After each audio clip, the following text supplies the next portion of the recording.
გამარჯობა. გამარჯობა.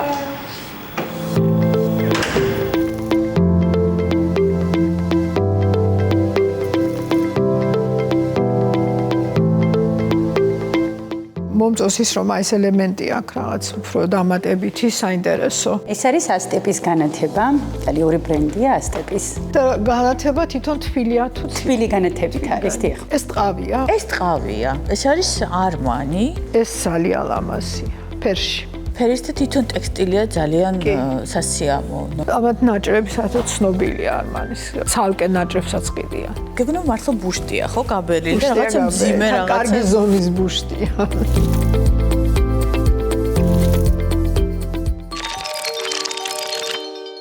საქართველოში პროექტებზე მუშაობისას და უცხოეთში პროექტებზე მუშაობისას და სხვადასხვა ტიპის ამ შემთხვევაში ქართული და უცხოელი ეროვნების კლიენტებთან ურთიერთობისას თუ არის რაღაცა ისეთი ტიპის განსხვავება, რომელიც ღირს აღნიშნვად. დიდი განსხვავება.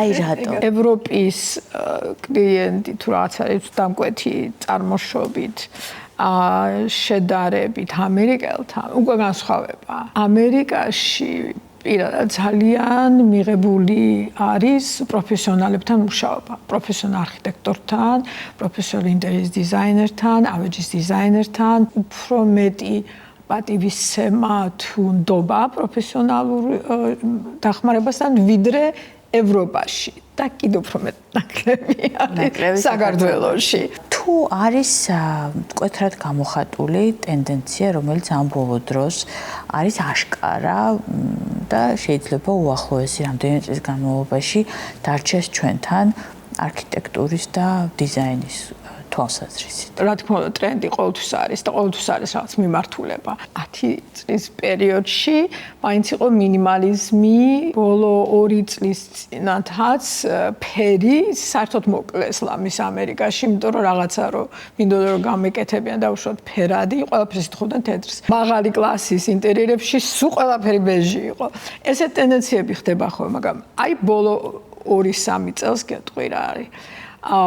მაქსიმალური გამოყენება ფერის, მაქსიმალური შეხამება ყველანაირი ფორმის და მიმართულების, ცოტა ქაოსიც, უფრო მეც გეტყვი, რომ ინგლისურად ვთქვი bad taste is a good taste. აი ამ დონეზე არის ახლა მისული. იმდენად მობეს და ყველას ეს აბსოლუტური იდეალური ხაზები, ფორმები, გაბალანსებული დიზაინი და რაღაც როგორც ჩანს მოთხოვნილება გაჩნდა, რომ აი ქაოსში გადასულიყვნენ, ასევე მოდაშიც არა.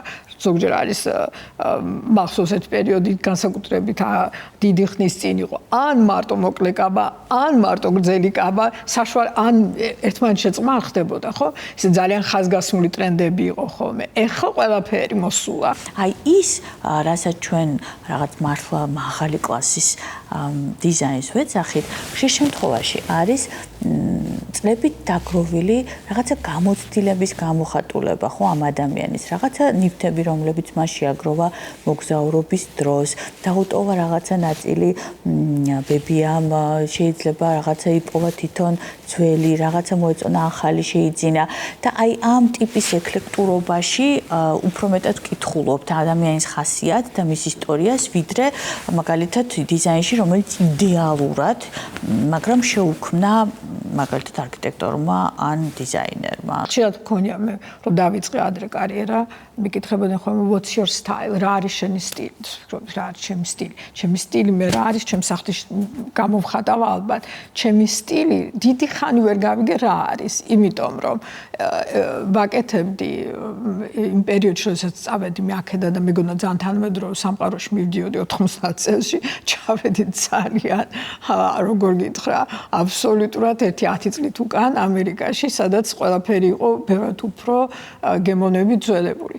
ვაკეთებდი სულ ტრადიციულ სახლებს. აქედან გავეკეცი ტრადიციულ სახლებს, იმიტომ რომ აქ მე წილად ეს ტრადიციულ კლასიკურ სტილში. კლასიკურ სტილში, ანტიკვარები, მე-18 საუკუნის დასაწყისიც არა.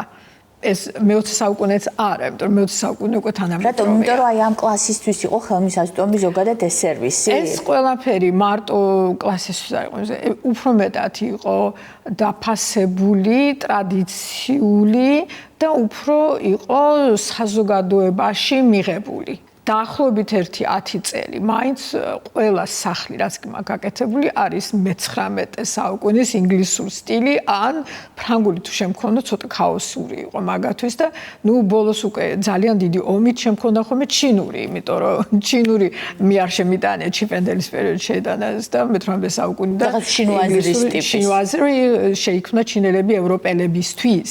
ხო და ამიტომ მე ოღონდ ამ ავყიდლობდი ტიპიურ ნამდვილ კლასიკურ ჩინურს და არ ევროპისთვის შექმნით, იმიტომ რომ რაღაცა ეკლექტიკა მინდოდა შემიქმნა და ძალიან ბევრი ვიბრძოლე მაგისთვის. არ მიყვარს ზედმეტად არაფერი. ყველაფერს თავისი ადგილი აქვს და მე ვტოვებ ასპარეს, რომ თვითონ დამკვეთმა აურიოს და რაც უნდა დაამატოს. მაგრამ მე ვუკეთებ ბაზას, რომელსაც არაფერი არ არის ზედმეტი. ეს როდის მოხდა მე ეს ცვლილება რა, როცა უკვე ცვლილება მოხდა, როდესაც ჩემი წინა თაობა დამკვეთების, იმიტომ რომ ხომ უკვე დიდი ისტორია მაქვს მუშაობის 35 წელი, ხო? როცა იმათი შვილების პროექტზე გადავედი, უცებ მოხდა, რომ ნუ ამოვისუნთქი და ვიფიქრე, როგორც იქნა, ახლა შემიძლია ვაკეთო თანამედროვე. შენ ხარ მომსახურე დიზაინერი. ეს არ არის მხატვარი, რომელიც პალიტრასთან მივა და აი ეს მინდა დავხატო და აი ესე მომწონს. არა. შენ ხარ მომსახურებაში. ეს არის რასაც უცხოურად ტერმინოლოგია სერვისი. ეს არის აუცილებელია, რომ შენი ვინც არის დამკვეთი იმას გავკეთო, ის რაც ჭირდება. შენ რა თქმა უნდა აგირჩევენ შესატყვისად თავიანთი გემოვნების და ხედვის, იმიტომ რომ ათასნაირი დიზაინერია და არჩევენ იმას, ვინც ახლოს არის იმათ სულისკვეთებასთან, ხო? მაგრამ საბოლოო ჯამში დამკვეთი არის სწორი, დამკვეთს უნდა გავუკეთო, ეს იმის სახლია. სხვა შემთხვევა, როდესაც არ აკეთებ კერძო პროექტს და აკეთებ უკვე სახალხო პროექტს, ეს უკვე სხვა, იქ უკვე ძალიან ობიექტურია მიდგომა. ძით ხარჯზე შეიძლება ნივთი იყოს ყოველთვის საინტერესო და აქტუალური. მე პირადად ყველაზე ძალიან ვაფასებ, როდესაც არის ხელოსანის ჩარევა, ხელის ჩარევა ნივთის შექმნასთან. ანუ როცა რაღაცა ადამიანური ფაქტორი არის ყველაზე საინტერესო და რატო გეტყვი? მე პრაქტიკაში უფრო ესე მუშაობდი ყოველთვის თითო ქმნიდი იმ სივრცისთვის მეტწილად ან გალერეიდან უკვე ესე სათითაოდ ან დათვლილი რაოდენობის საგნებს ვყიდლობდი ხოლმე. მქონდა ყოველთვის ამის მიმართ ტოლვა, იმიტომ რომ თუ კი ჩემი საქმე მომწონდა ყოველთვის პირველი ნიშანი იყო ის, რომ პირველი ყველაზე საინტერესო მომენტი იყო, როდესაც ჩართული იყო ადამიანის ხელი იმ პროცესში. ხელით გაკეთებული არასოდეს იდეალური არ არის სწორი. ყოველთვის არის რაღაცა შეცდომა. და აი ამ პატარა შეცდომაში ზოგჯერ ყველაზე საინტერესო მომენტები ერთვება და რაღაცნაირად უცებ გაოცების ელემენტები შემოდის და ეს გაოცების ელემენტებია ყოველთვის რაც და ეს პატარა შეცდომები, რომელიც ინტერესს იწვევს. შეიძლება თუ არა რომ ეს მთელი ინტერიერი დაიწყოს ერთი ნივთით. კი, შეიძლება ერთი ნივთით თავისთავად. აბსოლუტურად. მე პირადად მე გავაკეთე ანალიზი, რომ ყველაფრის ინტერიერს ვიწყებ ქუჩიდან. ქვეყნიდან, ქალაქიდან, აბსოლუტურ სიმართლეს. ანუ საიდან შედიხარ ამ ინტერიერში? აი ნუ სათუცხო, რა დინამიკაა შენს გარშემო, წარმოუდგენელია, რომ თბილისის დინამიკა და დავუშვათ ჩვენს გარშემო, თბილისის გარშემო სახლების დინამიკა, ზუსტად იგივენაირი პროდუქტს გაძლევდეს ინტერიერის, როგორც შეიძლება იყოს მაგალითად საბერძნეთში, ან ინდოეთში, ან ტროპიკულ ქვეყანაში. წარმოიდგინე, ხმა ტემპერატურა, რა რიტმი მოყვება ქუჩიდან რომ მოდიხარ, იმიტომ რომ აქედან იქ რო შედიხარ, ხო, აქედან გადახვიდე ერთი სამყაროდან მეორე სამყაროში. აი ეს მეორე სამყარო, რომელიც ხდება, უნდა იყოს იმის გაგრძელება, უფრო დახვეწილ დონეზე. ასევე რა თქმა უნდა, სივრცე, ასევე რა თქმა უნდა, ფიზიკურად რა არის შენობა, ასევე რა თქმა უნდა, სინათლე ძალიან დიდი მნიშვნელოვანი ფაქტორია, ჩემთვის ძალიან, იმიტომ რომ მე ვგიჟდები ნატურალურად, ჩვეულებრივი, ბუნებრივი სინათლე შემოსული ქუჩიდან და ვცდილობ ხოლმე ბევრი ბევრი რამე ავაგო ამაზე. რა ფაქტორი უნდა გავითვალისწინოს დიზაინერმა ან არქიტექტორმა, ვინც უკვე შიგნით ინტერიერში მუშაობს და უნდა შეიტანოს ხელოვნური განათება და რატომ შეიძლება იყოს აი ეს განათება მერე გადამწყვეტი ამ ინტერიერის წარმატების. იაპონელი ძალიან საინტერესო ავტორია, სწორედ წიგნი აქვს მიძღვნილი განათებაზე. ესე იგი მთელი კულტურა იაპონიის ამ ავტორის სამწუხაროდ ბოდიში ხვდი რომ ვერ ვიხსენებ გვარს დაინგრა, როდესაც შემოვიდა ხელოვნური განათება. იმიტომ რომ მთელი იაპონური სამყარო შექმნილი იყო როგორ მუშაობდა, როგორ მოქმედებდა განათება ნატურალურად შემოსული დილის სხვადასხვა დილიდან დაწყებული ხავებიდან. და აი თუ გაიხსენებ მაგათი ელემენტალური მოწყობილობა როგორია, ძალიან მარტივი აუცილებელი ნივთები აქვთ, ხო? ნუ გარდა იმისა, რომ ტატამირს სადაც იძინებენ, მაგრამ ჩაის ცერემონიაზე არის ჩაის მაგიდა, ხო? ჩაის მაგიდის გარშემო რა ხდებოდა? ყოველთვის იყო რაღაცა განსაზღვრული ელემენტი.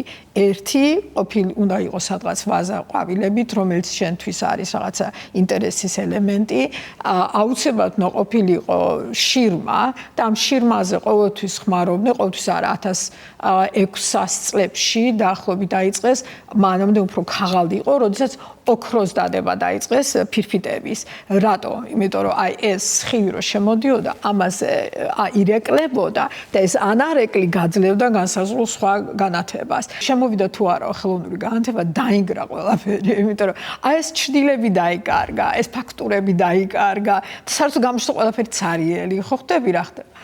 ესე იგი განათება ხელოვნური არის ძალიან მნიშვნელოვანი, იმიტომ რომ როგორი ანარეკლი ხდება აი ამას ნივთების რომელიც გაქვს. პიგმენტები რომელიც იყო შექმნილი ბუნებრივი მასალებისაგან, ხო?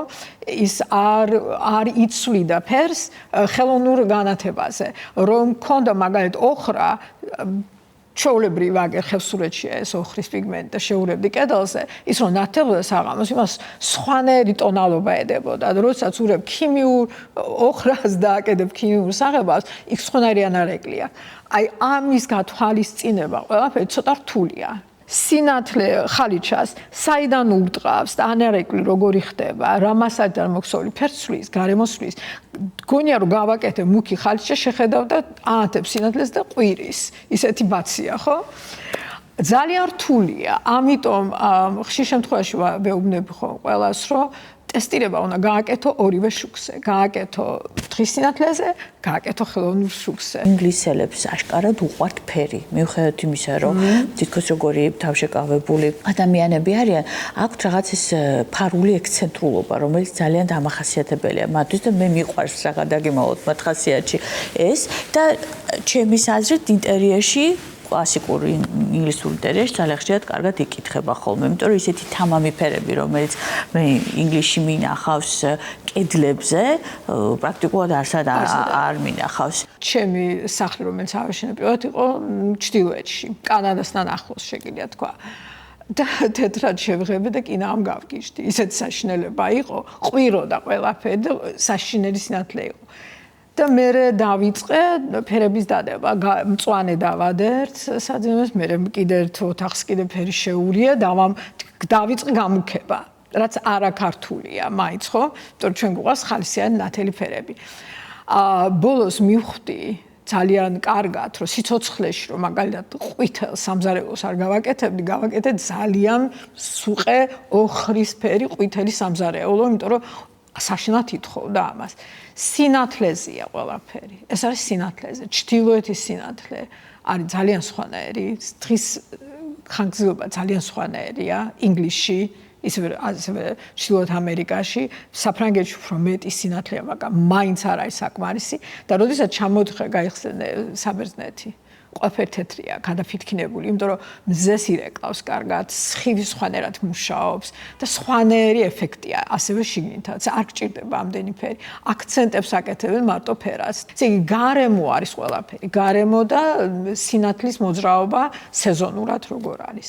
რა არის მაინც საბოლოო ჯამში კარგი ინტერიერის მთავარი კომპონენტი? თავარი ინტერიერში არის ფუნქცია. თუ ფუნქცია არ არის სწორად და გამართული, თუ არ მუშაობს შენზე, გამორიცხულია, ეს არ არის კარგი ინტერიერი. აი, როდესაც სივრცე არის მაქსიმალურად ათვისებული შენი კომფორტისთვის, ეს არის კარგი ინტერიერი. მე მგონია, რომ დიზაინი არის ფუნქცია, ძალიან დიდი ნაწილი ამ დიზაინის არის ფუნქცია. ფუნქცია თუ არ ამართლებს, დიზაინი არ ამართლებს. დიზაინი არის ფუნქცია, არქიტექტურა არის ფუნქცია. ეს აუცილებელია, მაგრამ ეს ფუნქცია, როდესაც არის დახვეწილი, მე და უკვე ვიღაცის კარგი ადამიანის ხელში მოხვდება, მე რეკო ეს მიდის უმაღლეს დონეზე. ეს ძალიან მომწონს. განსაკუთრებულად ეს მაგიდა. აი რა მოგწონს ამ მაგიდაში? რატომ არის კარგი დიზაინი? იცი, ჯესეთი ფერი არა ჩვეულებრივ ამასი. მე რატომაც გონია ეს არის ეს გადამუშავებული მეორადი მასალისგან გაკეთებული. რომელიც ასევე ძალიან საქებარია. ყვითელი არ მინახე, ეს მინახე ადრე. პირველად რომ გამოვიდა, ეს მაგიდა გიჟდები შემომწონს ფერის შეხამება, ფირუზფერი და ყავისფერის და ეს ყვითელი არის, არ ვიცი, სასწაულად სასიამოვნო. და წყალგამძლე და ყველანაირად კარგი მასალა. ხო, აუდიტორია. ესე იგი, საბოლოო ჯამში ამისი მოდი ასე ვთქვათ, კარგი დიზაინი უფრო რა არის? ეთნიკურობა რო არის მაინც არის ესეთი ტრადიციული რო გამოდის ფერადოვნება და პროპორცია არაჩვეულებრივი კარგი. პროპორცია და სომა არაჩვეულებრივი კარგი. ყურადღებას იქცევს აი ეს სწორედ ამ ელემენტებით. ძალიან მომწონს ეს ფერადი ძაფებისგან რო არის გაკეთებული. ეს არის სულ ალბათ გადამუშავებული პლასმასის ბოთლები. სრულიად შესანიშნავია მეც ესე მგონია. ეთიკური თუ რა გინდა მოსაზრებით არაჩვეულებრივად კარგია.